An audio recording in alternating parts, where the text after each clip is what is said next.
tayo sa training. Pakita natin ngayon. Anong klaseng bugbog? Binapatin Yung number 1 ang bugbog, kailangan mag-take tayo. Number 1 na yan, sige.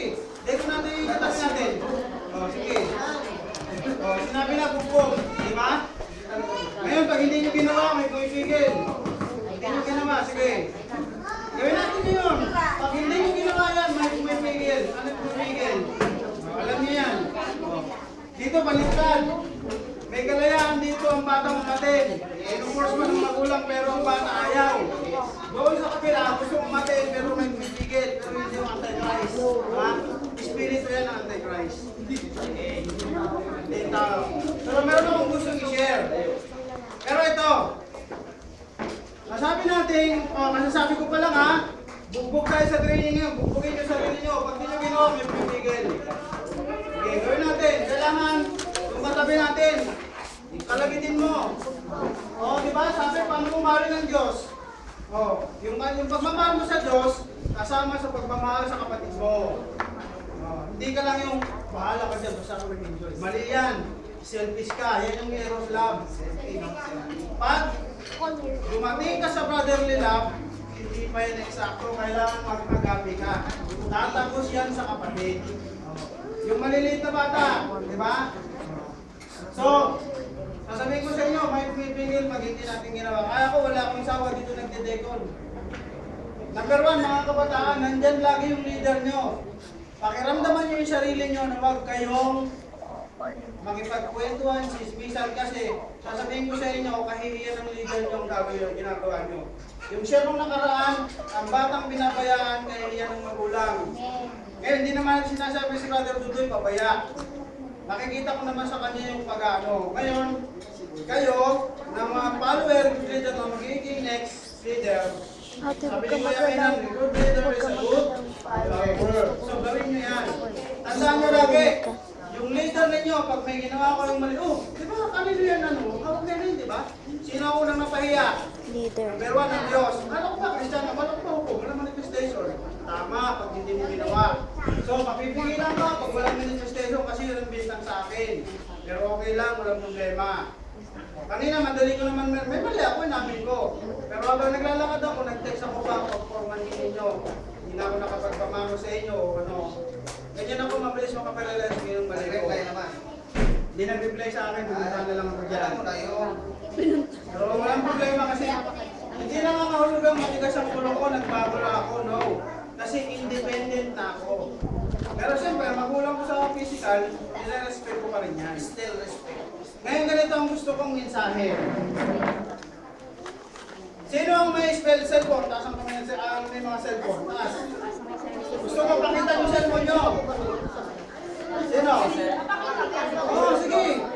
Pakita natin cellphone natin. Taas mo rin yung cellphone. Sino may Bible? Hey, Bible! Cellphone! Bible! Saan yung cellphone ang pinataas ba eh? May Bible yung cellphone Te, ko. Hindi na Bible na eh. ikot ko. Kasi latest na lang yan eh. Sino may Bible? Sige, picturean mo yan na, i-video mo. Sino may Bible? Yan, okay. Picturean. Okay, madami. Ngayon ganito. Meron akong mensahe na sabi rito, isang pagkukumpara sa cellphone at sa Biblia. Bilis lang ito. Meron pa akong 7 minutes. Number 1, sabi niya sa cellphone, laging hawak at pinapakita. Tama ba? Sinong laging hawak ang cellphone at pinapakita? Bilado lang, naman tayo. Ano nga ang kabaligtaran? Laging nakatakot, ayaw ipakita. Yung Biblia mo, ayaw mo ilabas. Taba kasi. Pag sinabi yung verse, tamad ka Ang lapal kasi yun. diba? Oo. Mas mahal pa yung cellphone. Baka sabihin ko Kasi sa sa yung cellphone nasa Bible, walang problema yan. Pero wag kang umasa sa Bible mo, pag nalobat yung cellphone mo, makakaasa ka ba dyan? Hindi. Secondary lang siya. Oh. Number 2, binibili kahit libo-libo. Binibili siguro mga 5,000. Meron kayong iPhone 4, diba? Libo-libo, bibili mo yan. Ito ang kabaligtaran. Ayaw bilhin kahit sanda ng halaga. Oh.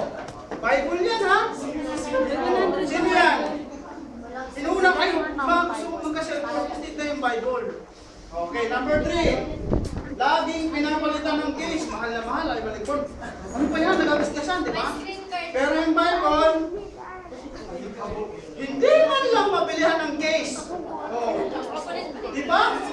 Halik ka mo ka na.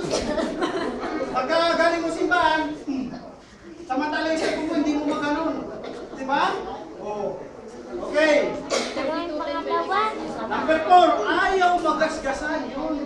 Ayaw mo parang kasi baka bumagsak, lalo na mag-touchscreen. Ang Bible, hinahayaang maalikabukan. Comparison yan, tingnan natin yung sarili natin. Okay.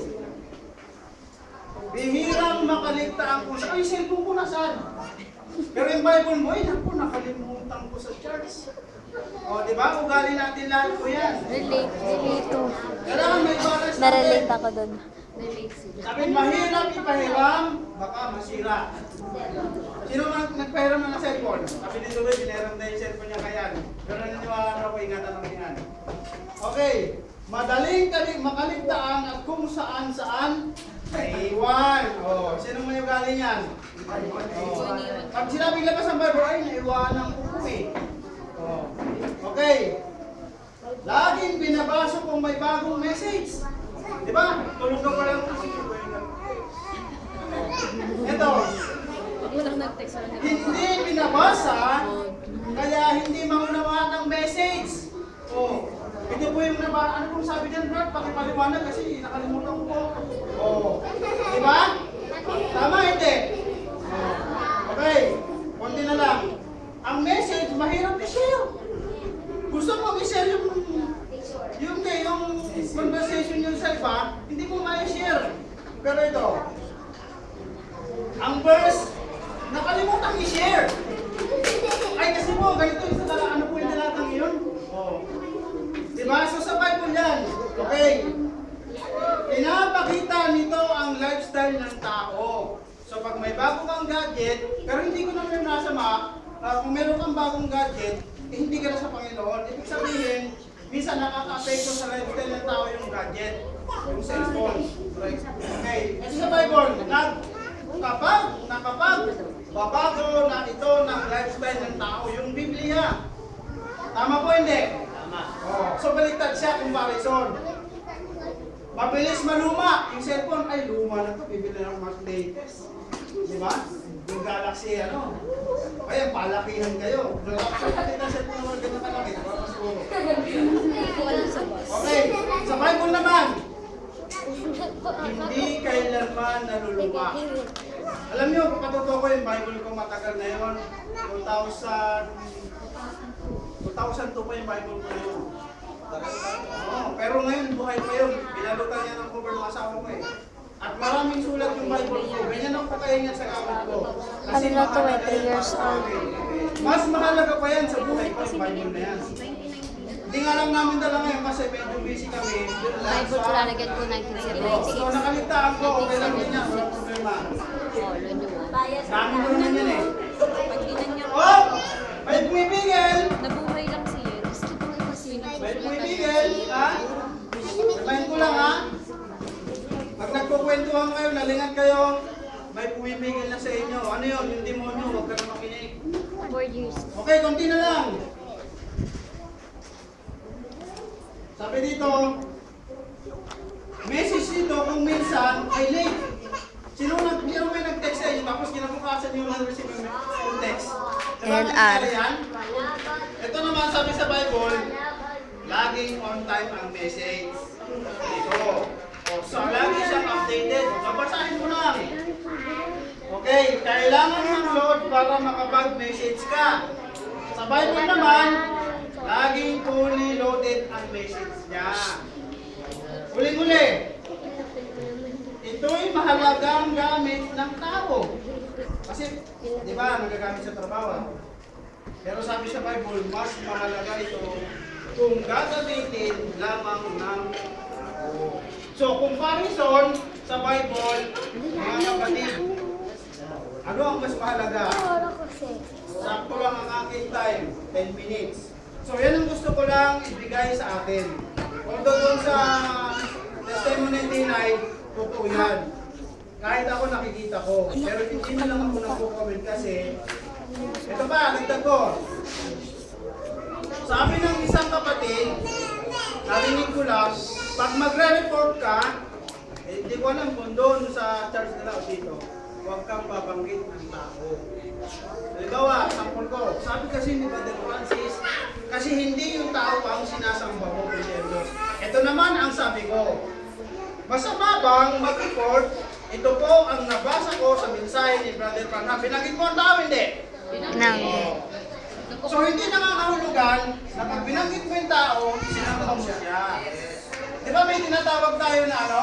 May tracks tayo na ano na pagsamba sa kaibigan sa ano, di ba? Pero ibang klaseng pagsamba sa kaibigan sa magulang papunta sa Diyos. Ang tawag yan, ownership lang. So yun lang ang gusto kong i-share. Kasi matigas na Wala ang ako. ko. May comment daw sa amin yung binisita namin na tinuro daw namin ito sabi ni Brother Francis. Pero wala naman akong binanggit na ganyan. Pinag-report ko lang ng mga bata na ito, si Micah. Pero never silang nagbanggit. Ito po yung sinabi ni Brother Francis, wala. O, kung okay lang sa amin, okay lang naman sa amin, walang problema yan.